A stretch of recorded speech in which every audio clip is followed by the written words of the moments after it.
Halo semuanya, selamat wayah kio ya dimanapun kalian berada. Kembali lagi bersama Mamang dan di video kali ini kita bakal lanjutin manhwa Ahli Pedang Keluarga Tang.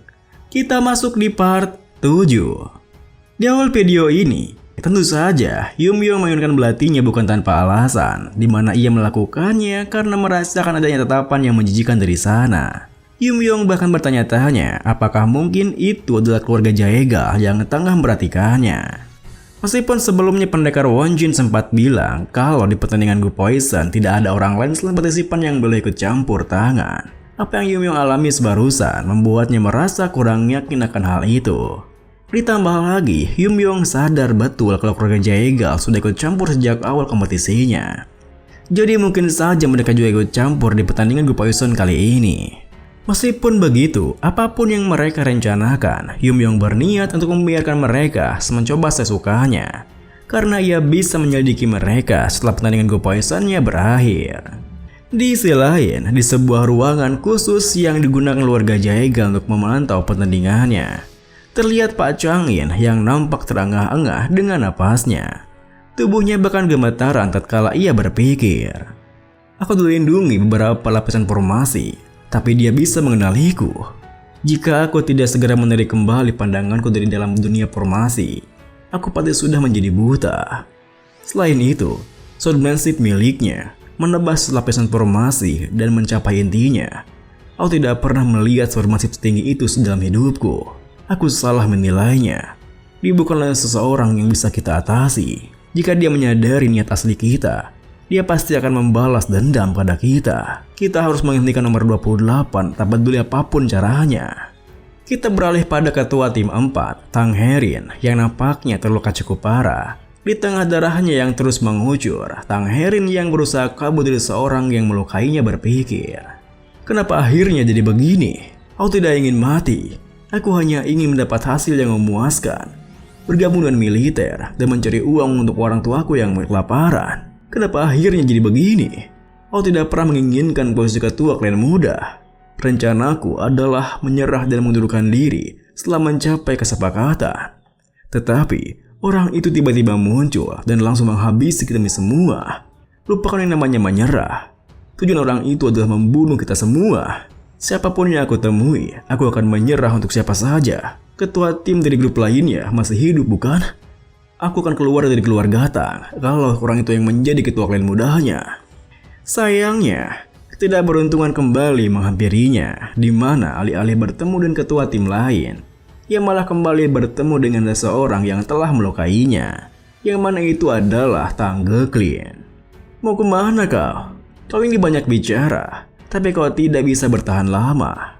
Teknik likeness milikmu setidaknya membuatmu bergerak dengan cepat, tapi kau sudah tertangkap kembali. Berapa payahnya ki milikmu itu? Kau tak ada bedanya dengan orang lain." Tentu saja keberadaan Geklin di sana membuat Herin terkejut.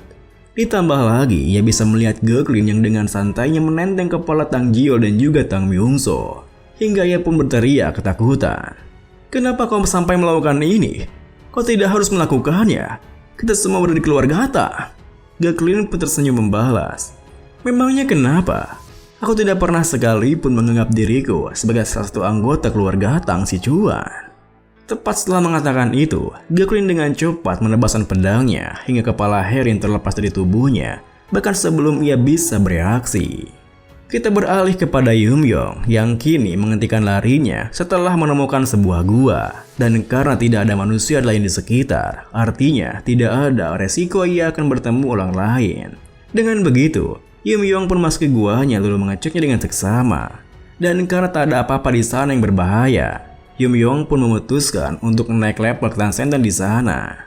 Kini, Yumyong pun duduk bersila di ujung paling dalam guanya, di mana ia mulai mengecek bagian kesiapan tubuhnya untuk menaikkan ketingkatannya. Dan karena tubuhnya sudah bertambah besar, Yumyong merasa seharusnya tak ada efek samping nantinya setelah mencapai transenden. Dengan begitu, Yumyong pun memulai proses kenaikannya, di mana ada dua syarat untuk mencapai transenden. Yang pertama adalah pencerahan, dan yang kedua adalah Ki untuk membuka Poison Meridian. Dengan pengalaman dari kehidupannya dahulu, Yumyong sudah mencapai pencerahan. Ki-nya juga meningkat dengan stabil berkat racun yang diciptakan Ijon. Pada saat itu, Yumyong menghancurkan barir yang ia berikan pada Meridian dan Poison Meridian, lalu mengeluarkan Poison Refining Madness yang terkumpul. Ki-nya pun meledak dengan kekuatan yang eksplosif. Biasanya, Senjata bela diri biasa mengalami rasa sakit yang luar biasa dalam proses ini, karena tulang-tulang yang patah dan dipasang kembali berkali-kali. Secara harfiah, proses ini bisa disebut dengan terlahir kembali dalam tubuh baru, atau bisa dibilang dengan metamorfosis. Setelah mengalaminya di kehidupan yang lalu, percobaan keduanya terjadi sulit. Hingga akhirnya Yumyong pun berhasil menyelesaikan kenaikan tingkatannya. Kini, setelah berada di level Transcendent, Yumyong merasa bersyukur dengan pilihannya, di mana ia secara teratur membersihkan meridiannya dari kotoran. Karena jika kotoran menetap pada proses mendapat tubuh baru, itu akan sangat merepotkan. Meskipun begitu, Yumyong merasa jika ia tidak bisa bertarung menggunakan baju yang berbau kotor. Namun karena ini baru awalnya, Yumyong pun merasa jika ini tidak buruk. Kemudian Yumyong pun berjalan keluar dari guanya untuk mencoba sesuatu, di mana ia mengumpulkan ki miliknya di ujung jarinya. Lalu, karena menjaga kebersihan dan kesehatan tubuh menjadi prioritas utama bahkan sebelum mengikuti pertandingan Go Poison, ada beberapa perubahan fisik yang mencolok. Tetapi efisiensi energi ki miliknya tidak buruk, hingga ia bisa menghancurkan dinding gua luarnya hanya dengan sedikit ki di ujung jarinya. Sementara itu, Tang Gekli nampaknya tengah menemukan mangsa baru, yang merupakan ketua tim 2, Tang Jeong-il. Namun, karena Jeong-il sama sekali tak bisa menandinginya, Geklin yang duduk di atas dahan pohon setelah bertarung dengannya mengatakan, "Ini membosankan. Apa yang kau lakukan selama 3 tahun ini sih? Bukannya kau datang ke sini untuk menjadi ketua klan muda? Yo, kenapa diam saja? Aku katakan sesuatu. Kau pasti sudah berlatih kan? Kenapa kau begitu lemah?" Mendengar perkataannya, Jeong-il sendiri yang nampak babak belur hanya terdiam berpikir. Sial, dari semua orang yang bisa kutemui dalam pertandingan Go Poison, kenapa malah bertemu dengan orang ini? Seorang yatim piatu, tapi dibesarkan seperti cucu sendiri oleh Grand Elder, dan bakal menjadi murid kesayangannya, Tang Geklin. Seperti rumor yang tersebar, dia sangatlah kuat. Aku pikir aku punya kesempatan kalau aku memukulnya lebih dulu. Tetapi, aku bahkan tidak bisa menyentuh kerahnya dan akhirnya jatuh seperti ini. Sial, aku benar-benar akan mati. Tang Yumyong, kenapa aku memikirkan orang itu seperti ini? Fakta bahwa aku belum bertemu dengannya membuatku merasa lega. Apa aku sudah gila? Di saat Jeong-il memikirkan hal itu, ia pun tak sadar jika ia telah tersenyum yang membuat Geklin merasa aneh. Yo, kenapa kau tersenyum di situasi seperti ini? Apa ada yang kau sembunyikan? Mungkinkah kekuatan rahasia? Jeong-il membalas, mana ada. Aku hanya memikirkan ada seorang yang lebih menakutkan darimu. Tentu saja, hal itu membuat Geklin tersinggung hingga ia pun turun dari sana sembari mengatakan, "Kau menghina aku bukan? Kalau begitu, aku harus membuat diriku jadi lebih menakutkan. Apa kau ingin aku untuk menciptakan sesuatu? Sebenarnya, aku adalah mata-mata untuk aliansi Black Death loh." Tentu saja, hal itu membuat Jeong-il terperanjat. Meskipun begitu, ia tak bisa berbuat banyak ketika Geklin bersiap dengan pedangnya sembari melanjutkan. "Sekarang, karena kau sudah tahu identitasku, aku tidak akan membiarkanmu hidup bukan? Sebelum kau mati, aku akan memberitahumu satu hal lagi. Aku ini berasal dari sekte Dark Moon Sword." Namun, di saat Geklin akan menginginkan pedangnya, tiba-tiba saja tubuhnya tak bisa bergerak, yang membuatnya kebingungan. Ditambah lagi, kedua mata, hidung, dan mulutnya mulai mengeluarkan darah, hingga ia bertanya-tanya apa yang sebenarnya telah terjadi pada tubuhnya. Di tengah kebingungannya, Yumyong melangkah mendekat mengatakan, "Aku merasakan kalau ada orang di sini, dan aku datang untuk melihatnya. Sepertinya aku mengenalmu. Kau Jeong-il kan? Senang bertemu denganmu. Apa keadaanmu sudah membaik sejak terakhir kali melawanku?" Tentu saja, Jeong-il yang tak bisa mengenalinya hanya terbengong bertanya, "Hah? Apa? Siapa kau? Kau kenal aku?" Di saat Yumyong menghampiri Jeong-il, sekelebat ingatan kembali terlintas dalam pikiran Geklin, yang semakin tak berdaya oleh racun milik Yumyong, di mana beberapa tahun yang lalu, Geklin yang masih kecil mendapatkan sebuah tugas dari seorang pria yang mengatakan, "Aku ingin kau menjadi mata-mata untuk keluarga Tang Sichuan. Dengan bakatmu, hanya dalam beberapa hari berpura-pura menjadi yatim piatu, bisa memingkat seseorang untuk mengadopsimu. Dalam beberapa tahun, keluarga Tang akan memulai kompetisi untuk memilih ketua klan muda, tanpa memandang garis keturunan langsung atau tidak.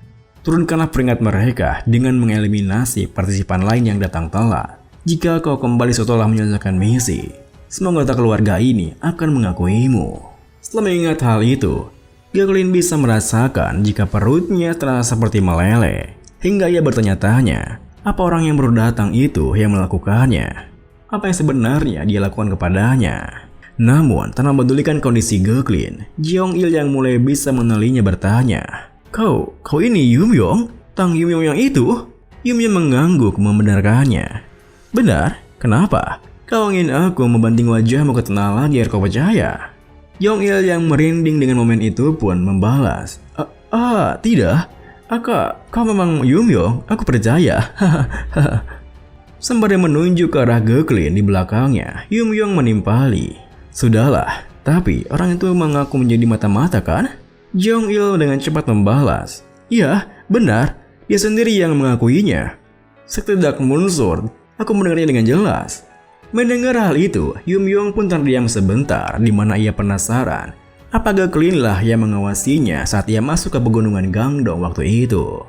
Kemudian, Yumyong yang berniat untuk menangkapnya pun mengambil kembali jarum racun miliknya yang menusuk tubuh Geklin, yang membuat Jeong Il bertanya heran.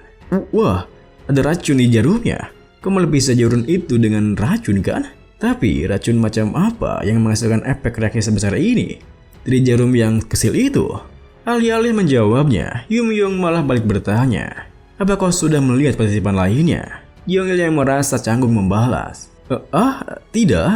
Bukankah lebih baik kalau kita menektosifikasi dia dahulu dan menanyakan tujuannya?" Mendengar hal itu, tanpa tahu jika Geklin tengah mengubah kekuatannya, Yumyong awalnya merasa jika saran itu masuk akal. Tetapi hal itu pasti akan dimanfaatkan oleh Geklin yang untuk melawan balik. Oleh karena itu, Yumyong mengatakan, kalau dia berasal dari faksi gelap seperti aliansi Black Death, tujuannya sudah jelas, jadi tidak perlu melakukan itu.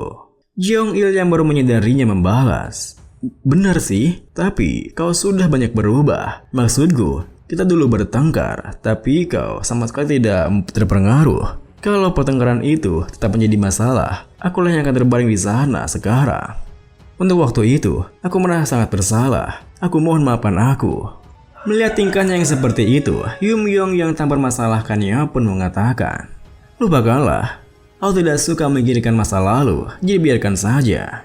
Jeong Il yang masih merasa tidak enak pun membalas, "Aku tahu ini tidak akan menutupi apa yang terjadi di masa lalu, tapi rasanya perlu untuk meminta maaf dengan tulus." Yumyong yang merasa cukup dengan tingkahnya pun tersenyum menimpali, "Tidak apa-apa, kau tidak perlu mengkhawatirkannya." Namun, tepat setelah Yumyong mengatakan itu, tiba-tiba saja Jeong Il berteriak kaget ketika melihat Geklin yang sudah berada tepat di belakang Yumyong.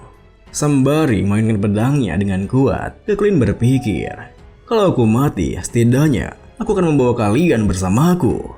Sayangnya, di saat Geklin begitu yakin telah berhasil menebasnya, tiba-tiba saja ia dikejutkan ketika menyadari jika yang ditebasnya hanyalah bayangan semata. Ditambah lagi, Yumyong yang kini berada di belakangnya mengatakan, "Aku tak suka melawan seseorang yang diambang kematian. Tapi kalau kau bersikeras untuk menyerang, aku akan menghapusmu tanpa meninggalkan jejak. Bukannya lebih baik kalau tidak ada mayat yang perlu dibersihkan nanti?" Tepat setelah Yumyong mengatakan itu, racun di tubuh Geklin pun mencapai titik termaksimalnya, yang langsung membuatnya ambruk bersama dengan napas terakhirnya. Ini pun diakhiri dengan Jeong Il yang bisa melihat dengan jelas apa yang terjadi, tentu saja tak bisa mengontrol ekspresi wajahnya yang terbengong sembari berpikir. Mengagumkan, meski dia seorang mata-mata, dia salah satu partisipan teratas, dan teknik terakhir yang dia gunakannya adalah Poisonous Martial Art milik sekte Dark Moon. Dengan santai memakai sword mansik menakutkan yang menggunakan dua pedang seperti kilat. Ini gila.